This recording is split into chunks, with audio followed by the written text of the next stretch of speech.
하나님의 평강이 이 예배에 오신 여러분과 함께 하시기를 축원합니다. 한 주간 평안하셨나요? 감사합니다. 여러분은 믿음을 어떻게 갖게 되셨습니까? 우리가 믿음을 갖게 된 것은 복음을 듣고 복음을 받아들였기 때문입니다. 복음은 복된 소리, 복된 소식이란 뜻입니다. 복음의 내용은 이렇습니다. 회개가 있고 구원이 있고 죄와 억눌림으로부터의 해방이 있고 자유가 있고 또 하나님 나라와 영생 이야기가 있습니다. 복음은 소리입니다.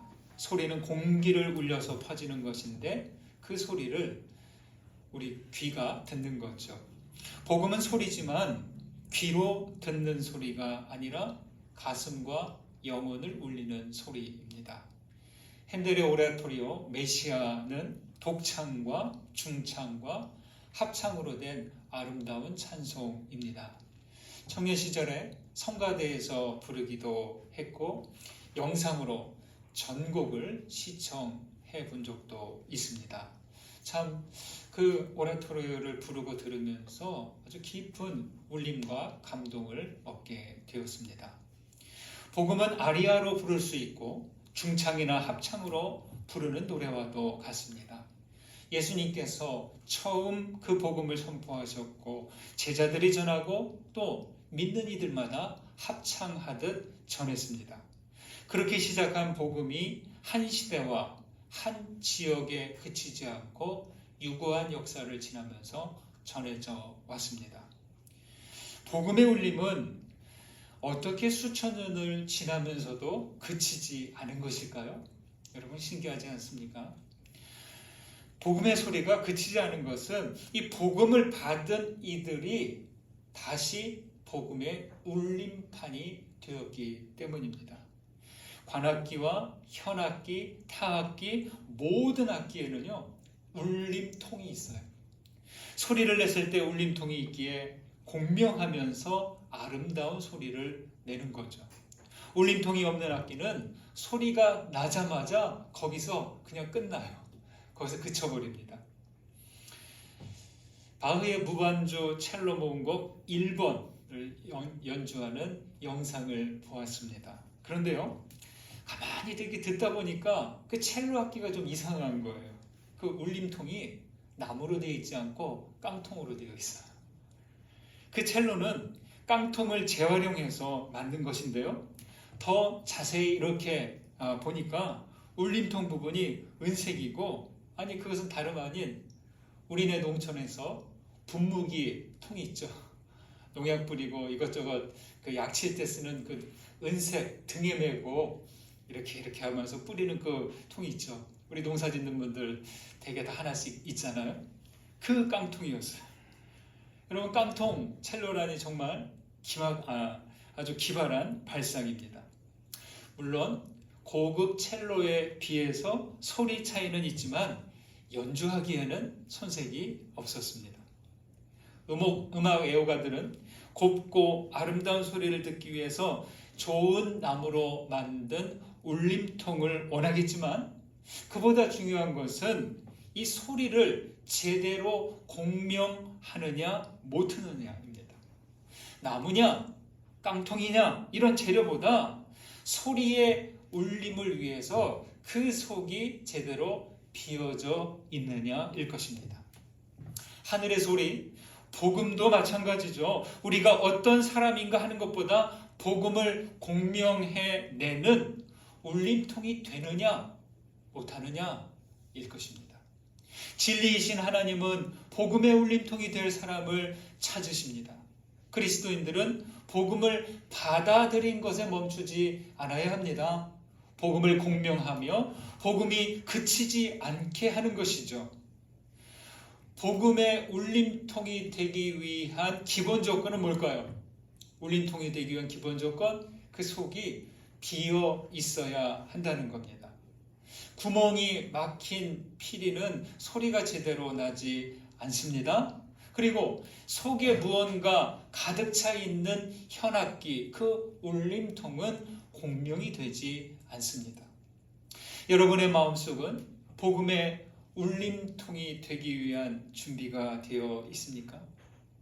우리 안에는 다른 것들로, 불필요한 것들로 가득 차 있는 것은 아닙니까? 하나님의 말씀을 들을 땐 마음속에 든 것을 비워내고 들어야 합니다. 그래야 그 말씀이 공명이 되는 거죠. 마음을 비울수록 말씀의 소리는 더 깊고 넓게 오래 퍼져 나가는 거죠. 여러분을 통해 복음 진리의 소리가 깊고 넓고 오래 공명되기를 간절히 소망합니다. 여러분은 하나님과의 거리가 어느 정도로 체감되십니까? 이거 한번 생각해 보세요. 내 마음이, 나의 영이 하나님이 어느 정도로 나와 함께 하시는가 얼마나 체감되십니까? 한 집에 같이 사는 것 같습니까? 아니면 이웃마을이, 아니면 바다 건너 저 멀리, 아니면 이 지구가 저기 어딘가에 계신 것 같습니까? 하나님께서 곁에 계신 것 같습니까? 아니면 멀리 계신 것 같습니까?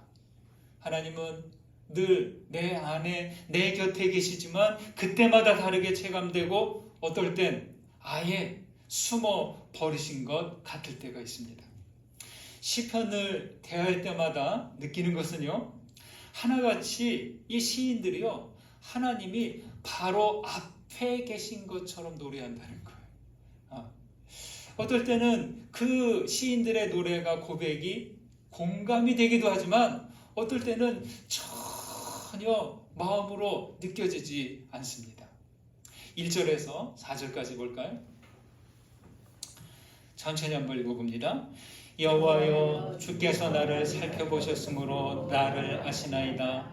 주께서 내가 앉고 일어섬을 아시고 멀리서도 나의 생각을 밝히 아시오며 나의 모든 길과 내가 눕는 것을 살펴보셨으므로 나의 모든 행위를 익히 아시오니 여호와여, 내 혀의 말을 알지 못하는 것이 하나도 없으시니이다. 어떤가요? 반복해서 나오는 말이 있죠. 나를 아시나이다. 네. 시인은 하나님께서 자신에 대해 속속들이 아신다고 고백합니다. 1절에서 살펴보다는 하카르라고 하는데요, 치밀하게 조사하다는 뜻이에요. 이거 법정 용어예요. 수사관들이 어떤 사건을 아주 속속들이 세밀하게 따지고 조사하듯이 그렇게 아신다는 이야기입니다. 하나님은 그렇게 살피시면서 생각을 밝게 하시고 모든 행위를 하시고 내 혀의 모든 말까지 다 아신대요. 여러분, 하나님께서 이렇게 나에 대해서 속속들이 아신다고 하는데 어떠십니까? 너무 불편하지 않을까요? 저는 부담이 너무 클 것 같아요. 아무리 하나님이라고 해도 너무 지나치신 것 아닐까요? 그래도 프라이버시가 있는데, 누구에게도 말할 수 없는 나만의 것이 있어야 하는데 주님이 남김없이 아신다면 그 엄청난 부담이 될 것 같습니다. 어떻습니까? 하나님께서 나에 대해 모두 하시는데 그래도 괜찮습니까? 그런데 인간은요, 하나님도 나에 대해서 한두 가지 정도면 좀 모르셨으면 하는 게 있어요. 그렇죠? 모른 척 해주기를 바라는 것이 우리 사람의 마음입니다. 에덴에서 하나님과 아담의 관계는 숨김이 없었어요. 그런데 어느 날 말씀을 거역한 이후에 아담과 하와는 벗은 것을 이유로 하나님을 찾지 않고 하나님이 찾으실 때 나무 뒤로 숨고 말았습니다. 여러분, 나무 뒤로 숨으면 하나님이 모르실까요? 금지된 열매를 먹기 전이나 먹고 난 이후나 주님은 여전히 아담과 하와를 잘 알고 계세요. 하나님은 변함이 없지만 사람은 이전처럼 하나님을 온전히 알고 싶어 하지 않습니다. 여러분은 어떠십니까? 하나님으로부터 숨고 싶을 때 없습니까? 안다라는 말은요, 이 구약성서에서 아주 중요한 단어입니다. 안다, 히브리어로 야다라고 합니다. 여기 139편에는 7번 정도 나오는데요. 이 안다는 머리로 안다는 게 아니에요. 삶의 경험으로 안다는 거예요. 내가 누군가의 이름을 알고 연락처를 알고 그 사람이 어떤 일을 하고 있다 이것을 아는 게 아니라 그 사람과 사귀고 만나고 같이 지내본 그 사람의 인품과 성격과 이런 것들을 안다 할 때에 안다가 야다입니다. 부부가 서로를 안다는 차원의 친밀하게 아는 것을 가리킵니다. 추적장치를 달고 CCTV로 감시하는 그런 식이 아니라 친밀함으로 아는 관계가 이 안다입니다. 나와 친하지 않는 사람이 나를 이렇게 안다고 하면 어때요? 엄청난 부담이고 스트레스잖아요. 무서운 일입니다. 그러나 부모 자녀가 아는 것처럼 친밀함처럼 부부가 서로 친밀한 것 이상으로 하나님이 아시는 것 괜찮습니다. 왜일까요? 하나님께서는 우리를 지으셨기 때문이죠. 사람은요 자꾸만 자기를 숨기려고 합니다. 죄가 많을수록 숨기려고 합니다. 부끄러움이 많을수록 평가받고 비난받는 것을 두려워할수록 숨으려고 합니다. 하지만 여러분 다른 것으로부터는 숨어도 괜찮을지 모르지만 하나님으로부터는 숨으시면 안 돼요. 위험합니다. 우리가 평생 영원히 하나님과 함께 되는데 왜 숨으려고 해야 됩니까? 신앙의 깊이는 하나님과 이런 친밀한 알미 있는지 아닌지, 이 친밀한 알미 깊은지 얕은지에 따라서 결정된다는 것. 이거 명심하시기 바랍니다. 시인은 하나님께서 자신을 야다로 아신다고 고백합니다. 그리고 이에 대해서 6절에서 말하죠. 이 지식이 내게 너무 기이합니다. 놀랍다는 말이에요. 여러분 주님께서 여러분을 속속들이 알기를 원하십니까? 잘 한번 생각해 보세요. 하나님께서 나에 대해서 하나도 빠짐이 없이 알기를 원하십니까? 아니면 적어도 몇 가지는 모르시기를 원하십니까? 대답하지 않으셔도 돼요. 이거 정말 중요한 묵상 내용입니다. 그리고 여러분은 이제 중요해요. 하나님이 나에 대해서 알기만이 아니라 여러분이 주님을 온전히 알기를 원하십니까? 어느 정도 알기를 원하십니까? 한 적당히 3분의 1 정도만? 여러분 끝까지 알아야 됩니다. 하나님도 우리를 철저히 모든 것을 알고 계시듯이 우리들 역시 하나님을 철저히 최대한 알아가야 한다는 겁니다.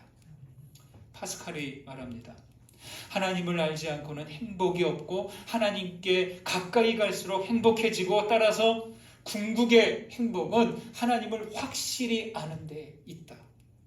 그리고 하나님에게서 멀어질수록 불행해지고 따라서 궁극의 불행은 반대의 것을 확신하는 데 있다. 여러분 행불행은 어디에 있다고요? 하나님께 가까이 가면 행복한 것이고 멀어지면 멀어질수록 불행해지는 거죠. 요한복음 17장에서 말합니다. 영생은 곧 유일하신 참 하나님과 그가 보내신 자 예수 그리스도를 아는 것이다 라고 말했죠.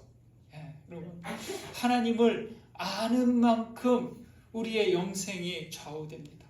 아는 만큼 보인다고 했잖아요. 아는 만큼 하나님의 관계가 달라지고 아는 만큼 하나님과의 그 사이에서 우리의 영원한 삶이 결정된다는 겁니다.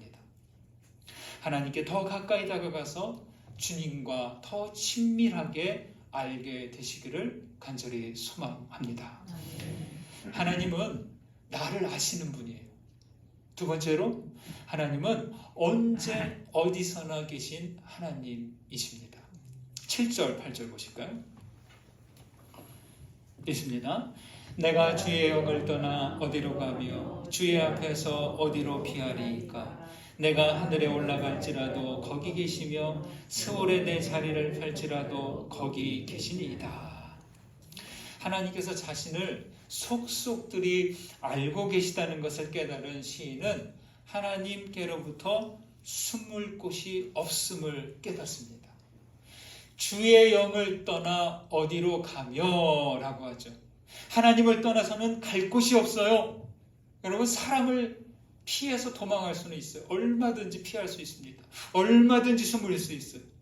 야곱은 에서를 피해서 도망했고, 모세는 바로를 피해 미디안으로 도망했고, 다윗은 압살롬을 피해서 도망했습니다. 그러나 인간은 하나님을 피해 도망할 곳이 없습니다. 하늘에 올라도 스올에 내려가도 바다 끝에 가도 거기에 주님 계심을 압니다. 무슨 얘기예요? 하늘과 스올은 우리 인생의 최상의 상태이자 그리고 최악의 상태를 의미합니다. 하늘에 올라간다는 거 아주 제일 좋은 상황이에요. 스올은 가장 고통스럽고 힘든 상태예요. 바다 끝은 해가 뜨는 곳으로 가장 먼 곳을 의미합니다. 그러나 하나님은 거기서도 계시다. 이것을 고백합니다. 여러분은 언제 어떤 때 하나님을 떠나 멀리 가고 싶은 마음이 드십니까? 실패했을 때, 죄가 있을 때, 누군가를 향한 증오가 일어날 때, 수치심과 부끄러움이 일어날 때, 고독과 절망으로 죽고 싶은 마음이 들 때, 그렇죠. 그럴 때가 있습니다. 그냥 그 누구도 아무도 만나지 않고 마냥 혼자만 있고 싶을 때, 그런 때가 있죠. 그러나 여러분, 우리는 혼자가 될 수 없습니다. 하나님께서 항상 그 자리에 계시기 때문입니다. 나보다 먼저 그 자리에 와 계시기 때문이죠. 나 혼자라고 하는 것은 자기 생각일 뿐 하나님께서 허락하지 않습니다. 저 역시 지난 일을 되돌아봅니다. 그 당시에 오직 나 혼자뿐인 것 같았어요. 그런데 지나고 보니까 혼자가 아니었다는 것, 그때 주님께서 멀찍이 서성되시면서 나를 지켜보고 계셨다는 것을 알 수 있습니다. 여러분, 그리스도교 전통은요, 하나님을 크게 두 가지 모습으로 생각해 왔습니다. 하나님은 만물을 초월해 계신 분이라. 네. 여기에 이 좁은 땅덩이에 계신 분이 아니라 우주 만물을 지으시고 초월해 계세요. 그냥 그래서 이 세상이 이리 되든 저리 되든 어떻게 되든 상관없이 그냥 멀리서 지켜만 보고 있는 거죠. 저 멀리서. 두 번째, 다른 하나는 하나님이 지금 여기에 계신 분이라는 것입니다. 초월하고 동시에 우리와 함께 하신다. 우리가 경험하는 하나님은 어떤 하나님입니까? 여러분이 경험하셨던 하나님은 어떤 분이셨습니까? 우리가 경험하는 하나님은 지금 여기에 나와 함께 우리와 함께 하시는 하나님이십니다. 여러분, 우리가 숨 쉬며 호흡하잖아요. 숨 쉬는 순간 하나님을 경험하고 있는 거예요. 나의 심장박동을 이렇게 느낄 때 심장이 두근두근 되고 있잖아요. 이게 바로 하나님을 경험하는 거예요. 빛과 어두움을 느끼고 새들이 날아다니는 것, 벌레들이 움직이는 것, 이 모든 것이 생명의 움직임이 다 하나님을 경험하고 있는 것이죠. 여러분, 신앙은 하나님을 믿는 것에 그치지 않고 하나님과 관계 맺는 방식이에요. 믿음의 1차 목표는 죽은 다음 천국에 들어가는 게 아니에요. 믿음의 제일 우선되는 목표는 지금 하나님과 함께 여기서 천국을 살아가는 것. 이게 바로 믿음이죠. 왜 믿음의 복과 믿음으로 누리는 것을 나중으로 미룹니까? 그러지 마십시오. 지금 나와 함께 하시는 하나님을 최대한 많이 경험해 가는 겁니다. 하나님께서 미디안 광야에서 모세를 부르셨을 때 모세가 감히 하나님의 이름을 여쭤봤어요. 주님의 이름이 뭡니까? 백성들이 어떤 신을 만났냐? 그러면 어떻게 이야기해야 됩니까? 그때 여호와께서 모세에게 말씀했죠. 나는 스스로 있는 자야. 나는 나야. 예흐해, 아슈에르, 예흐해. 이 말이에요. 여러분, 이름이 아니에요. 이름을 붙일 수 없는 분이에요. 여기 나에 해당하는 예흐해, 이 말의 뜻은요, 그곳에 있다, 현존하고 있다. 하나님은 지나가신 분이 아니라, 아직 오지 않으신 분이 아니라 항상 이 순간에 이 자리에 계신 분이다, 그런 뜻입니다. 다시 말해, 주님은 매 순간 모든 곳에 현존하신다는 것이죠. 그래서 하나님을 믿는 사람들은 죽어도 죽지 않는 거예요. 지금 현재형으로 하나님과 함께하는 것이 신앙인들의 모습입니다. 하나님은 예수님이 태어나실 때 하나님이 우리와 함께 하신다 뜻의 임마누엘로 부르라고 말씀하셨습니다. 왜 임마누엘이라는 말씀을 주셨을까요? 하나님을 멀리 계신 분으로만 체감하니까 임마누엘로 오신 것이 아닌가, 저는 그런 생각이 듭니다.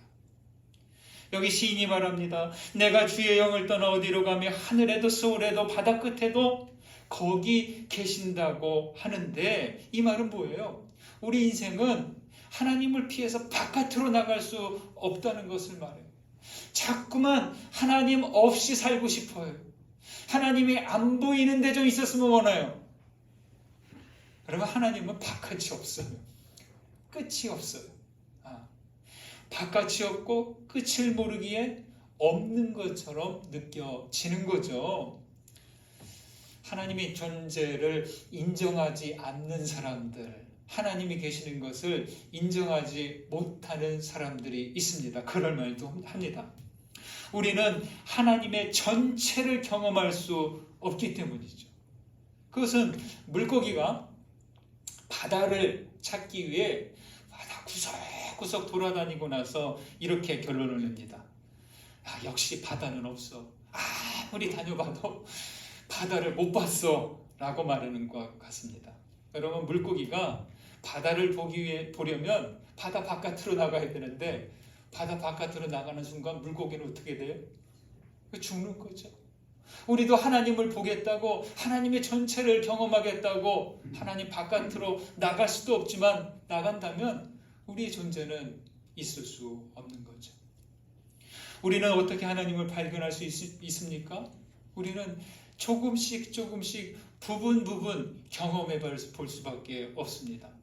바울사도가 사도행전 17장에서 이렇게 말합니다. 이는 사람으로 혹 하나님을 더듬어 찾아 발견하게 하려 하심이로되 그는 우리 각 사람에게서 멀리 계시지 아니하도다. 우리는 그를 힘입어 살며 기동하며 존재하느니라. 이렇게 말했죠. 여러분, 그렇습니다. 각자에게서 멀리 계시지 않는 하나님을 더듬어 찾아가며 경험하는 거죠. 매일매일 나와 함께 하시는 하나님을 숨쉬며 움직이며 걸어다니며 일하며 사랑하며 경험하는 거죠.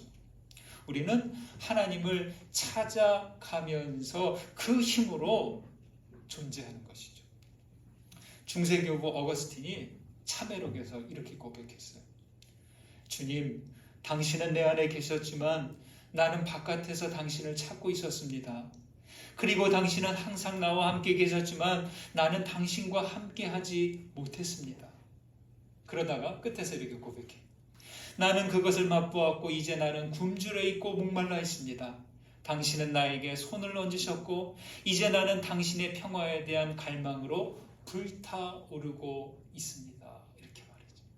하나님을 갈망하고 목말라하고 하나님을 찾으려고 하는 그 힘으로 오늘을 사는 거죠. 신앙의 삶은 만물 안에 계신 하나님을 경험하고 내 안에 계신 하나님을 경험하는 과정이죠. 여러분, 우리는 언제나 하나님 안에 있습니다. 지금 여기 나와 함께 현존하시는 하나님을 발견하시고 맛보시고 경험해 가시기를 주님의 이름으로 축원드립니다. 하나님은 나를 아시는 분이세요. 두 번째로, 하나님은 언제 어디에나 계시는 분이세요. 세 번째, 하나님은 경탄하게 하시는 분이십니다. 139편의 배경은 무엇인지 생각해 봅니다. 18절까지는 나오지 않아요. 그런데 19절에 보니까 피 흘리기를 즐기는 자들이라고 하고요. 22절에는 내가 그들을 심히 미워하니 그들은 나의 원수들이다. 이렇게 말합니다. 여러분, 피 흘리기를 즐겨하는 자들이 가까이 있고 내가 미워하는 자들, 원수들이 있는 상태, 우리의 삶이 어떨까요? 얼마나 고통스럽겠어요. 얼마나 참 힘들겠습니까? 미워하고 원수가 되고 피 흘리는 이유가 뭘까요? 사람들에게 이 탐욕이 있기 때문이죠. 내 것으로 만들고 더 많이 가지려고 하는데 경쟁자가 있으니까 어떻게 해야 돼요? 이거 빼앗기기는 싫고 저 사람에게 주기는 싫고 그냥 피 흘리기를 마다하지 않는 거죠. 여러분, 평안할 때가 아니라 고통과 환난을 겪을 때 쓴 시가 바로 이거예요. 예, 가장 좋은 상태에서 쓴 시가 아니라는 겁니다. 믿음의 고백은 최상의 상태에서가 아니라 최악의 상태에서 나오는 그러한 고백입니다.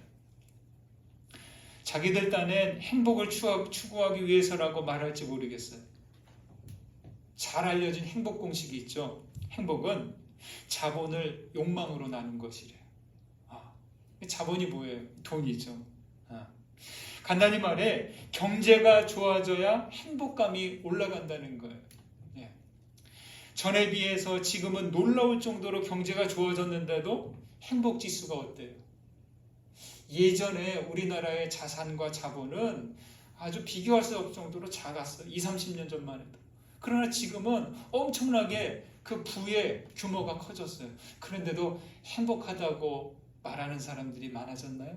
그렇지 않습니다. 오히려 줄어들었죠. 왜일까요? 그것은 경제, 돈의 크기보다 이 분모 자리에 있는 욕망이 커졌기 때문이에요. 여러분, 분모 자리에 커지는 속도가 분자에 있는 것보다 더 빨리 커져요. 분자가 아무리 커도 분모가 커지면 몫은 작아지죠. 욕망이 커지니 누구도 그래 이만하면 됐다 이런 얘기 잘 안 하는 거죠. 그런데요, 성서에서 말하는 행복은 어디에 있을까요? 경탄에 있어요. 우리는 경탄하는 능력을 가져야 합니다. 말씀 다시 한번 보실까요? 13절, 14절, 17절 읽습니다. 주께서 내 내장을 지으시며 나의 모태에서 나를 만드셨나이다. 내가 주께 감사함은 나를 지으심이 심히 기묘하심이라. 주께서 하시는 일이 기이함을 내 영혼이 잘 아나이다. 17절 하나님이여 주의 생각이 내게 어찌 그리 보배로우신지요 그 수가 어찌 그리 많은지요. 시인은 경탄하고 있어요. 경탄의 대상이 누구예요? 자기 자신이. 다른 게 아니에요. 자기 자신을 보면서 와 놀랍네 감탄하고 경탄합니다. 그런데 자기 소유와 재능과 지위와 지식, 자기가 이룬 것, 자기가 성공해낸 것 이것을 자랑하는 게 아니라 나를 지으신 하나님, 나를 존재하게 하시는 하나님을 경탄합니다. 모태 속에서 자기를 지으신 것이 기묘하고 오묘하다고 합니다. 그리고 자기를 향한 하나님의 생각이 얼마나 뛰어난지 어찌 그리 보배로운지요 이렇게 감탄합니다. 인위적인 게 없어요. 그냥 있는 그대로 자기를 경탄합니다.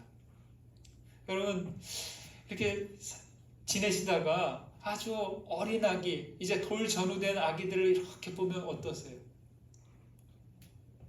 갓 태어나서 옹알이하고 돌 정도 되면 기어다니고 걸어다니고 막 일어나고 그러잖아요. 그 아기들의 아장아장 걷는 것, 그 모습을 보면 어땠어요? 그냥 애기네 그러고 지나세요? 그냥 눈길 한번 더 주면서 그 얼마나 그 아기를 통해서 나오는 그 하나님의 놀라우신 그 생명의 능력을 감동하게 합니다. 예쁘고 귀여워서 절로 미소가 나옵니다. 그것은 하나님이 지으신 그대로이기 때문인 것이죠. 거기에 아이가 인위적인 것으로 들어가잖아요. 그냥 태어난 그 자체, 그 존재 그 차로 우리는 감동합니다. 저희 아이들이 태어났을 때 보면 그때를 잊을 수 없어요. 딱 태어났는데 손가락이 아주 섬세해요. 발가락이 아주 섬세해요. 그 눈망울이 얼마나 맑은지 몰라요. 물론 밤에 자지 않고 그냥 울어대면 그냥 으이그 하면서 그런 시간도 많이 있었지만 그냥 그 아이들 자체로 보면 말로 할 수 없는 감동이 이렇게 일어납니다. 여러분 그거 아세요? 남성들보다 여성들의 평균 수명이 더 길잖아요. 그 왜 그럴까요? 여러 가지 이유가 있는데 그중 한 가지는 감탄하느냐 않느냐의 차이래요. 기쁨을 느낄 때, 막 웃을 때, 좋아서 막 즐거울 때 막 기쁨이 나오잖아요. 즐겁잖아요. 그때 우리 몸에서는 엔돌핀이 분비된다고 합니다. 그런데 감탄하고 감동할 때 엔돌핀보다 4,000배나 더 효과가, 능력이 뛰어난 다이돌핀이 나온대요. 남자들을 맛있는 음식을 먹을 때 어떻게 표현해요? 아, 맛있네. 이게 다예요. 그런데 여성들은 맛있는 음식 먹으면 이렇게 보면은 막 드실 때 어때요? 너무 맛있다 하면서 막 곱하기 10 정도 계속 먹으면서 맛있다 감동하고 감탄합니다. 꽃을 볼 때, 아름다운 풍경을 볼 때 남자들은 그냥 좋다 이 정도예요. 근데 여성들은 어때요? 그냥 말할 수 없는 감탄사로, 무한 감탄사로 연발하면서 감동하고 경탄합니다. 장수하시기를 바라시는 분들 끊임없이 경탄하고 감탄하시기를 축원합니다. 류시와님의 글에 그런 이야기가 나옵니다. 미셸 트루니에라는 작가를 소개하는데, 트루니에는 현실 세계가 본래 천연색이 아니라 흑백 아니면 무채색이래요. 색이 없다는 거죠. 과학적인 사실은 아닌데 작가가 보기에 그렇다는 거예요. 그러니까 흑백이고 무채색인데, 그래서 이 무채색 현실의 색깔을 입히려면 훌륭하다, 좋다, 아름답다 하면서 감탄하라는 거예요. 감탄하고 감동할 때 무채색 현실이 거기에 색깔이 입혀지게 된다는 것이죠. 불평하고 비난만 하면 흑백의 상태로 남을 것이고, 칭찬하고 경탄하는 만큼 아름다운 색이 칠해진다는 것입니다. 아주 적절한 설명입니다. 여러분, 누가 행복한 사람입니까? 많이 경탄하고 감동하는 사람이에요. 하나님과 지으신 세상을 경탄함으로 단조로운 우리의 일상에 색을 입혀가셨으면 좋겠습니다. 현존하신 하나님과 동행하면서 복되고 아름다운 한 주간 되시기를 주님의 이름으로 축원드립니다. 받은 은혜 생각하면서 거듭의 기도 드립니다.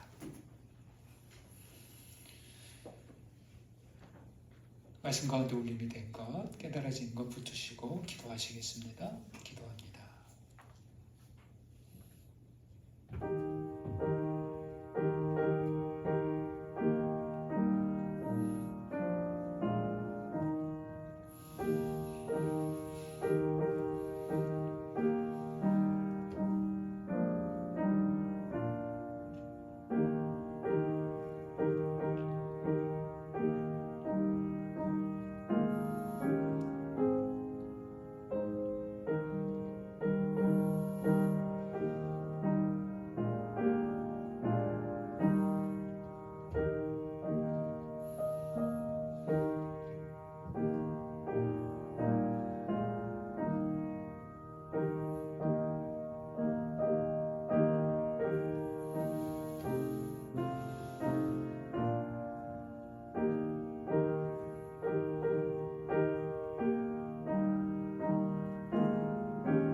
하나님, 우리에게 복음을 전해주셔서 감사합니다. 주님의 복된 소식이 우리를 통해 공명되어 울리도록 마음을 비워가도록 도와주옵소서. 주님은 우리를 속속들이 아십니다. 주님이 우리를 아시는 만큼 우리도 주님을 깊이 알며 영생을 살게 하옵소서. 하나님, 우리는 주님 바깥으로 나갈 수 없음을 압니다. 주님으로부터 숨지 않게 하시고 지금 여기 계시는 주님과 함께 살아가게 하옵소서. 주께서 우리를 지으심이 얼마나 놀라우신지요, 우리를 향한 주의 생각이 얼마나 보배로우신지요. 주님과 주님 지으신 세상을 경탄하며 하루를 살게 하여 주옵소서. 예수 그리스도 이름으로 기도드립니다. 아멘.